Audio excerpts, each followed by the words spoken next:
আজি হ'ল হোলী, গতিকে চবকে হোলীলৈ শুভেচ্ছা আগবঢ়ালোঁ। আৰু আজি আমি বনাম মটকা মটন। মটকা মটনটো আমাৰ বিহাৰী সম্প্ৰদায়ৰ ভাইসকলে বৰ ধুনীয়াকৈ বনায়। মই একচুৱেলি কামৰ সংক্ৰান্তত বিহাৰলৈ গৈছিলোঁ, এখন ধাবাত খাইছিলোঁ। হেড কুকৰ লগত লগ হৈ পেলাই মই বস্তুটো শিকিলোঁ। এইবাৰ আজি ট্ৰাই কৰিম। চাওঁ প্ৰিপেৰেশ্যন আমি কেনেকৈ কৰিব পৰা যায়। মই অলৰেডি পিঁয়াজখিনি কাটি থৈছিলোঁ। দুটা গোটা নহৰু ল'লোঁ। আলু আচলতে নিদিলে ভাল, আলু আমাৰ ল'ৰাই আকৌ আলু লাগে, সেইকাৰণে মই আলু দিলোঁ। দালচেনি, এইপিনে শুকান জলকীয়া, তেজপাত আৰু বিলাহী গোটা। আৰু এটা মই পেষ্ট কৰিছোঁ। এই পেষ্টত আপোনাৰ গোটা জিৰা, গোটা ধনিয়া, আদা, নহৰু, কেঁচা জলকীয়া গোটেইখিনি পেষ্ট কৰি পেলাই ইয়াত দিয়া হৈছে। ইয়াত 1 কিলো খাহী মাংস আছে। মই অলৰেডি নিমখ আৰু হালধিৰে এঘণ্টামান মেৰিনেট কৰি থৈ দিছিলোঁ। প্ৰক্ৰিয়াটো একেবাৰে সহজ। চাওঁ এতিয়া আমি কেনেকৈ আৰম্ভ কৰিব পাৰোঁ। এতিয়া কেৰাহী কেনেকৈ আহিলে? আপোনালোকে সেইবিলাক মটকা বুলি ক'লে আৰু কেৰাহী কৰিব আহিলে? একচুৱেলি নাই, আমি মটকাতে বনাম। তাৰ আগতে ইয়াত অলপ আমি তেল গৰম কৰিম। এই তেলখিনি আমি গৰম কৰিম।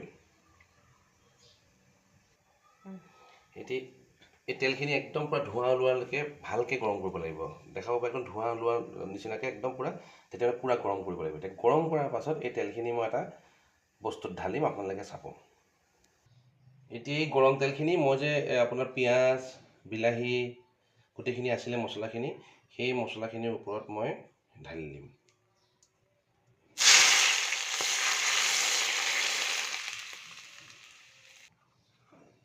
তাৰপাছত এই পেষ্টিং মছলাখিনিও দি দিলোঁ, যোনখিনি মই পেষ্টিং কৰি থৈছিলোঁ। তাৰ লগতে এতিয়া মই জোখ অনুমতে হালধি, কাশ্মীৰী মিৰ্চ, অলপ মিট মছলা আৰু নিমখ।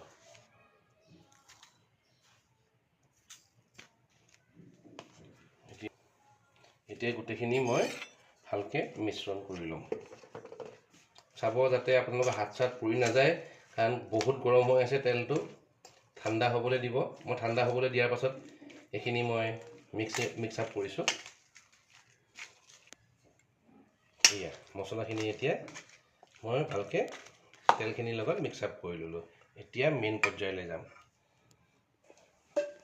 এইটো হ'ল মটকা। এইটো মই এমাজনৰ পৰা অৰ্ডাৰ কৰি আনিছোঁ। আপোনালোকে এমাজনত চেক কৰিলে পোৱা যাব। এইটো আপোনাৰ মাইক্ৰ'ৱেভ প্ৰুফ আৰু গেছতো প্ৰুফ হয়।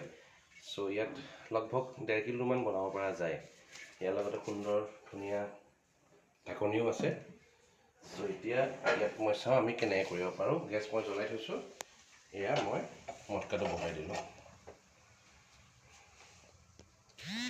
ধাবাত আচলতে তেওঁলোকে কয়লাৰ জুইত কৰে, কিন্তু আমাৰ এতিয়া সুবিধা গেছতে ল'ব লাগিব। লাহে লাহে গৰম হৈছে, তাত মই 2 চামুচ দেশী ঘি দি দিলোঁ।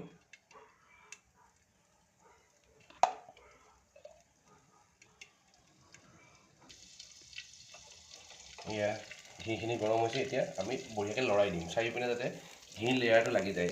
চাব পাৰে। এতিয়া আমি লেয়াৰ হিচাপত বস্তুখিনি ইয়াত দি যাম। প্ৰথমতে আপোনাৰ মছলাখিনি দিলোঁ, এটা লেয়াৰ দিলোঁ। এই মছলাখিনি মই কৰি থৈছিলোঁ, সেইটো এটা লেয়াৰ মই মছলা দি দিলোঁ। আকৌ এটা মছলা লেয়াৰ দিলোঁ। তাৰপিছত এতিয়া আমি মটনৰ এটা লেয়াৰ দি দিম ইয়াত।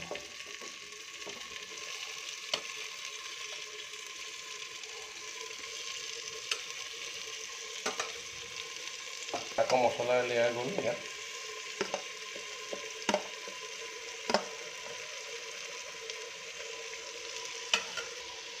এতিয়া আকৌ মটনৰ লেয়াৰটো দিলোঁ। আকৌ গোটেইখিনি দি দিলোঁ। ফাইনেল মটন গোটেইখিনি ইয়াত গুচি গ'ল। তাৰ ফাইনেল মটনখিনি যোৱাৰ পাছতে তাৰ ওপৰতে আমি মছলাখিনি আকৌ দি দিলোঁ। ফাইনেলি লাষ্টত আলুখিনি আছিলে, মই ছাইডৰ পিনে ভিতৰলৈ দি দিছোঁ আলুখিনি।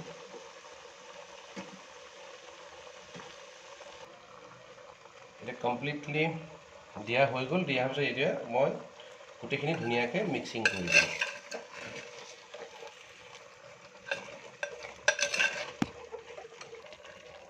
এয়া মটনখিনি মিক্সিং কৰা হৈ গ'ল।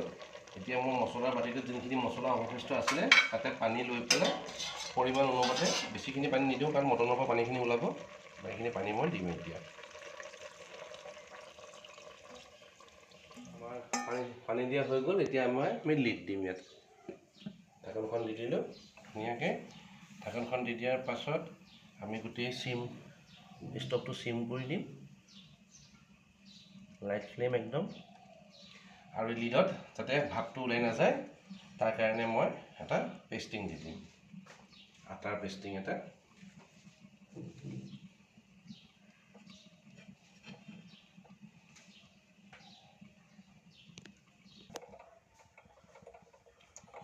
এতিয়া ধুনীয়াকৈ পেষ্টিং কৰি পেলাই গেছটো যাতে ভাপটো ওলাই যাব নোৱাৰে, ষ্টিমটো, আমি এইটো পেষ্টিং কৰি দিলোঁ। এতিয়া গেছ চিমত দি পেলাই 45 মিনিটছৰ পিছতহে আমি ইয়াক খুলিম। এতিয়া আজি যিহেতু হোলী, এতিয়া হোলী খেলিব লাগে। 45 মিনিট হোলী খেলাৰ পাছত আমাৰ হৈ যাব। পূৰ্ণিমা অৱশ্যে আছে এতিয়াও, পূৰ্ণিমা দুটা আই থিংক 12:30 নে 1 বজাত, এই অলপ সময় পিছতে পূৰ্ণিমা চেছ হ'ব। এতিয়া পূৰ্ণিমা চেছ হোৱাৰ পাছতে আমি মাংস খাম আৰু। চ' গতিকে रंग बरसे भीगे चुनर वाली रंग बरसे। सो दिस फिनिश মানে মোৰ প্ৰচেছ কৰা ফিনিছ হৈছে। গতিকে কমপ্লিটলি মাটন প্ৰিপেৰেশ্যন ফিনিছ হোৱা নাই। So' it will take another 45 minutes. Let's ৱাটচ আফটাৰ 45 মিনিটছ। হৈ গৈছে এতিয়া, গতিকে লেট আছ চি, খুলি পেলাই চাওঁ। এই যোনটো পেষ্টিংটো আপোনালোকে দেখিলে গম পাব, ৰুটিৰ নিচিনা যেতিয়া হৈ যায় তেতিয়া মানে আপোনালোকে গম পাব যে আমাৰ মটনখিনি হৈ গৈছে। মই গেছটো অফ কৰি দিছোঁ। গেছটো অফ কৰি পেলাই মই এতিয়া চাম।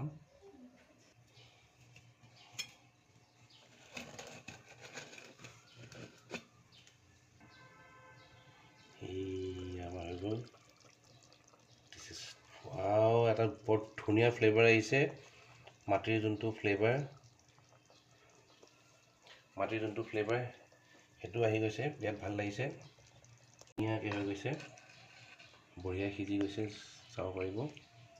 এতিয়া আমি টেষ্টিং কৰিম। টেষ্টিং কৰাৰ আগতে অন্নপূৰ্ণাক মই দিওঁৱেই, মই দিছোঁ। এতিয়া মই খাই পেলাই চাম।